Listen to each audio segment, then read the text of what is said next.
Are you interested in learning authentic traditional Chinese martial arts of Xingyi Quan and Bagua Zhang? Well, if that's the case, the Huajin Online Learning Program is for you. The Huajin Online Learning Program is the premier distance learning program where you can learn authentic arts of Hebei Xingyi Quan and Liang style Bagua Zhang in a comprehensive and in-depth manner from wherever you are. Featuring over 120 in-depth lessons covering aspects of individual training, technique refinement, forms, application, partner work, conditioning, internal skill building and qigong, and much more. The Huajin Online Learning Program has been running successfully for over 3 years and is highly praised by participants within the program. So start your journey into learning authentic classical Chinese martial arts today by visiting mushinmartialculture.com to find out more or to sign up directly at patreon.com/mushinmartialculture. That is the Huajin Online Learning Program. Enroll today.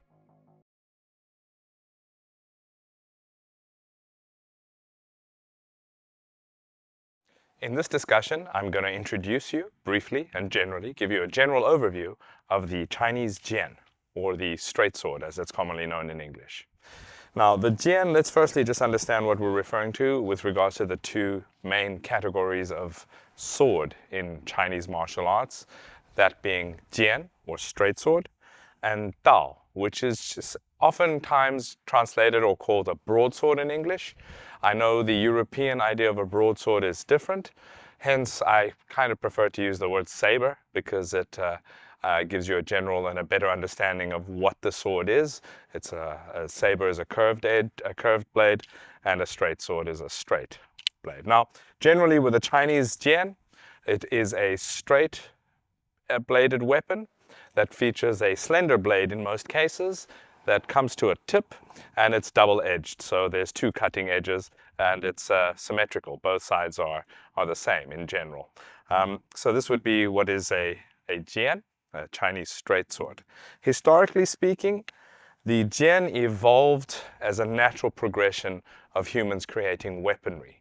If we take a look at ancient mankind and their struggle to survive in the wild, the first task and action is always going to be hunting. So weapons and tools were created for the purpose of killing and hunting animals first and foremost. But from the dawn of time, man has been warring with other man, and those same tools and weapons that could be used for hunting animals were then also applied to hunting other humans. Rather hunting, but rather having warfare with other humans as opposed to hunting. In essence, they are similar, but they also differentiate, and they move off in different directions when you're looking about a warfare weapon compared to a hunting tool or weapon.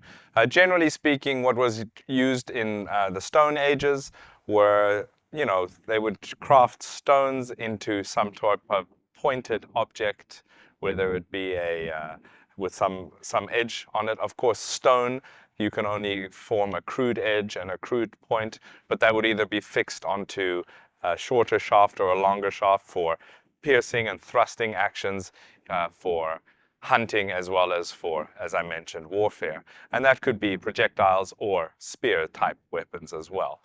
We see that the progression from that to the original or the base Jian or sword type of weaponry as a transition. It's a direct transition from spearheads, ancient spearheads, made from stone, etc., into going into the Bronze Age, spearheads, the same type of a weapon, made from bronze, and then gradually becoming a handheld type of a spearhead, albeit longer, as the origin of the sword, especially the Jian particularly. And straight, of course, would be the first shape.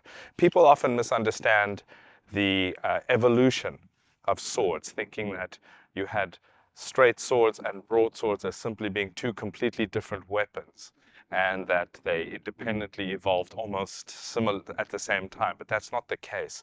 The straight sword, or the straight type of a sword, is the older version of the swords, and the evolution into a curved blade was something that happened through trial and error for particular purposes, and we'll get into that. But the fact that it is the first shape of a sword And being that a sword could often wield power, give you great power, when you go from stone weapons into bronze weapons and then into something that you could carry and give you an upper hand in combat against other humans, it's a tool of great power. So that's why it's revered culturally, because it's a type of an ancient first step into this type of power that could be attained through technology. So that is the straight sword. So we can see that the evolution goes from spears to straight swords. And we see this with the oldest examples in the Western Zhou period, where they already started to have very crude straight swords.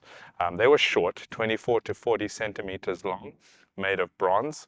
They were very rudimentary. They didn't have all the parts that I'll discuss later on that we see today in a sword. And the reason why they couldn't be too long is bronze is not a firm metal like steel. Steel or iron, rather, is a firmer type of metal. The longer you go with bronze, the more warping, because it is generally softer. But on the other side, bronze can be sharpened to a much sharper edge than steel, but it doesn't hold that edge for very long. So you can see the limitations of bronze. And this is a worldwide phenomenon as we look at weaponry from the Bronze Age. They couldn't be too long because they just were too soft for that. When we look at the later periods, as we go into the spring and autumn periods, when you start to see the use of iron swords, you can see that they started to get longer. And with the length, things and evolutions happened on the shape and the parts of the sword and their use, etc. So when we look at a sword in general, we'll take a look at the different parts. Now, in general, Chinese terminology for the scabbard is a qiao, and that is universal for broadsword as well as straight sword. I'll cover broadsword when we get into that at some point.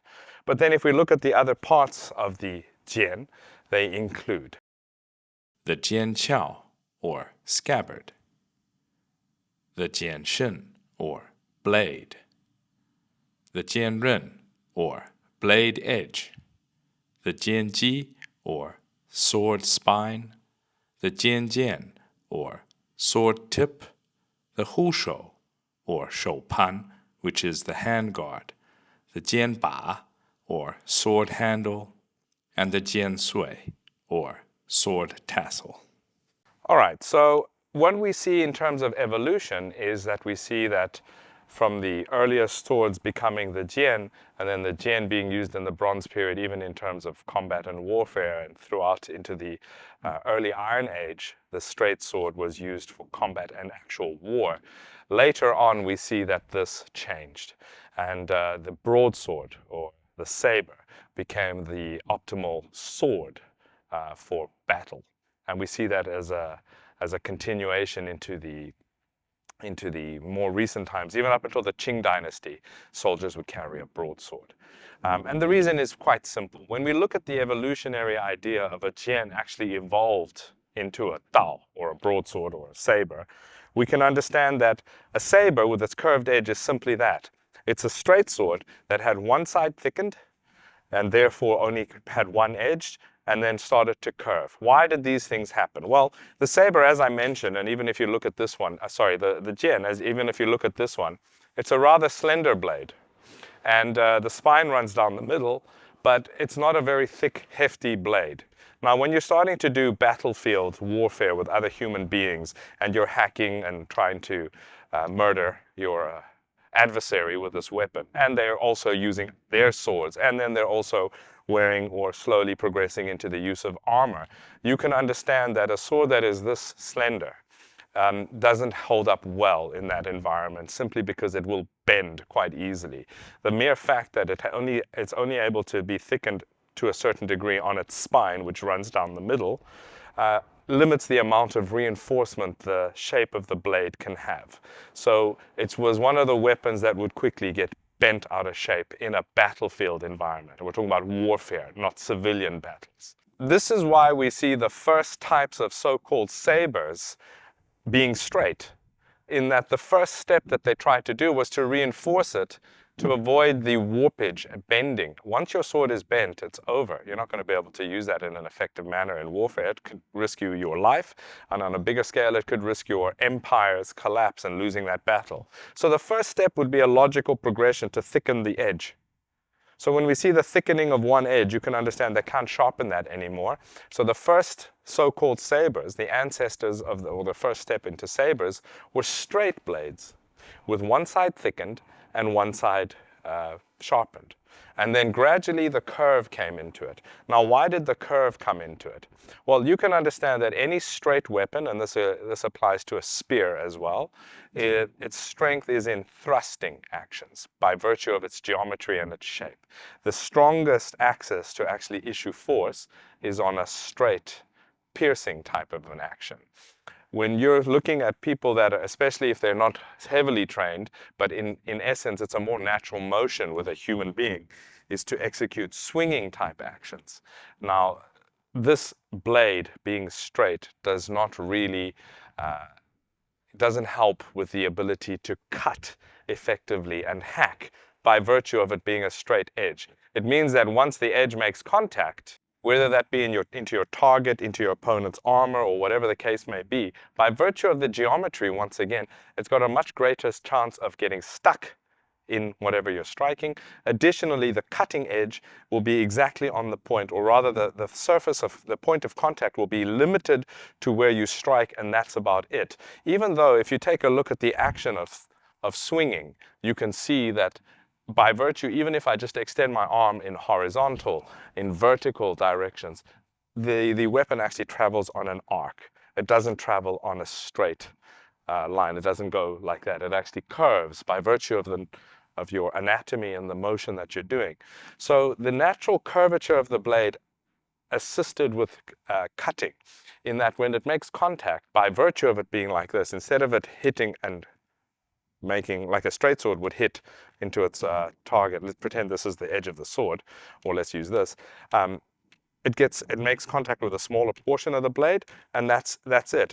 There's no dissipation of force. Whereas if it's got a curve, it can do that. So not only do you start to get a drawing cut, you get less of a chance of getting stuck in the opponent, you get less of a chance of only utilizing one portion of the blade, which then gets completely damaged as well. So in terms of battlefield warfare, the natural progression from straight to single-edged straight to curved was a natural one. So that relegated the Jian to other roles within Chinese history and within martial use. And for a large part, it fell out of use on the battlefield directly and then moved into other circles of society. Civil, as well as the higher levels of civil society, imperial society, regents and these aristocratic classes would see them as, and use them for differing purposes outside of war. They'd still use them for battle, but in a more individual basis than battlefield. And it became a symbol of status and prestige to have this. Once again, as I mentioned, due to the nature of the Jian being revered as the first weapon that gave humans power over other humans, it continued to be revered over time. When we look at the role the Jian then took up following this, the first thing, as I mentioned, it was a symbol of status that was worn by people of a higher status. It was a symbol of that. It was then further utilized by monks and Taoists specifically for rituals. For example, in Taoism, they also believe that the Jian has the ability to kill demons and ghosts, etc. So it started to play a role in so-called religion and spiritual practices, and it was a tool that was used for these purposes by practitioners of those various beliefs. Coming back to the status that it comes with, so it was worn because it would, like literati and scholars would wear it because it kind of gives off an air of this position in society, but also it was given by imperial people to other people as a sign of respect and to give them some sort of status as well as a gift when they were given a jian in this regard. So you can see that it started to have multiple other roles that the saber didn't. The saber was understood to be a very clear, and it is a very functional weapon. The saber is an extremely functional weapon, particularly on the battlefield. Now, talking about status, you might have remembered that I mentioned earlier the decorative tassel that is part of a jian. Usually you see this in Chinese martial art practices as well as performances, as well as when they're sold, etc. You'll see that there's this type of a stringy tassel that is on the end of a jian. Actually, if we look historically, this wasn't really something that was attached to jians, especially in the days that they were used more frequently and functionally. What we do see is that although a lot of jian had type of loops on the bottom that would actually go around the wrist. So that also existed with a broadsword, by the way. It's a wrist loop, and that would be to fix the sword to your wrist in case of droppage. You don't lose your weapon; it rather hangs off your arm, and you can quickly regain it. It's a accessory that has function. This evolved into simply being a decorative accessory. And personally, we don't use it. With me and my teacher, we very rarely train with swords with tassels on them because frankly speaking, they get in the way. There are certain sword practices that focus on the tassel that doesn't exist in what we do, but there are Chinese practices that add. But you can understand that that is an offshoot and a development of the other function of a jian, in the sense that it became more of a civilian tool with its practices being broader than simply combat. So we can see practices like the long tassel jian, which is it's an interesting practice. How combat effective it is, I'll leave for you to decide. Now, talking about the evolution of the sword and the jian into civilian life and how it evolved when it came off the battlefield, some of the aspects that it was used for were civilian duels. And that actually continued for quite a long time. There were actual people that would consider themselves as duelists, and they would use the jian. You could see people with scars, etc. There was a bit of a greater code of chivalry, if you will, with regards to how combat ended. I mean, it wasn't always a fatality. You could just succeed. You could just basically give up due to a cut. So some people had multiple cuts on them throughout their lives. Of course, they lived to tell the tale and continued to use the swords. But this happened at all levels of society. Duels with jian. So that's one thing that it was used for. Of course, the saber also was used in those same situations. So, but we see that the jian continuing its functional use in those environments. Another thing was a thing called sword dances, or jian, which was pretty common and historically documented. And these featured people doing dances with swords, acrobatic dances and performances with swords, and it was a display of skill as well. And we can see how modern Chinese martial arts sword practices actually absorb some of that with some styles. Not all styles do. Some styles are more focused on direct practical function, but some styles did absorb that aspect of performance, etc. As I mentioned, tassels, etc., form part of it. All right, with regards to our systems of Xingyi Quan and Bagua Zhang, with regards to the jian, my Xingyi system that I learned from my teacher actually has quite a lot of jian content. We also have Dao, but we have quite a lot of jian content, with the core, of course, being the 5 elements of the Wu Xing Jian, which we practice all 5 elements in their original line drills, which were handed down to us, as well as linking forms. A lot of the individual line drills are not practiced by a lot of the Xingyi inheritors in modern age. They keep the linking forms, but they don't really do the individual elements of Pi, Zuan, Beng, Pao, and Heng with the sword as line drills before doing the 5 elements linking. We do, and we do this with the broadsword as well. And of course, we have many other practices. For example, in our Xingyi system, we have San Cai Jian, or 3 treasures Jian, which actually is a Xingyi practice. We'll get into that when I cover that in the future, because it became popular through the Nanjing Guoshu Institute and then made its way out to Taiwan, which kind of divorced it from the Xingyi system, but it is actually a Xingyi-derived practice, and that is actually also done individually and with a partner.